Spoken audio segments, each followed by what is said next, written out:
yilgacha o'zi aslini olganda bizni o'spirin qizni davolashimiz keragi yo'q, lekin bunaqa qon ketsa gemoglobin tushib ketadi. Men hozir prokladkasini ko'rib hayron bo'lib qoldim. 2-3 soat ichida prokladka to'lgan. Demak, bu qiz kuniga 5-6 ta prokladka almashtiryapti va bir oylab qon ketyapti.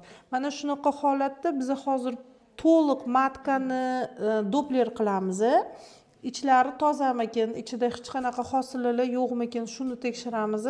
Undan keyin bitta xulosaga kelamiz va biz bilan birga gematolog ham ishlashi kerak.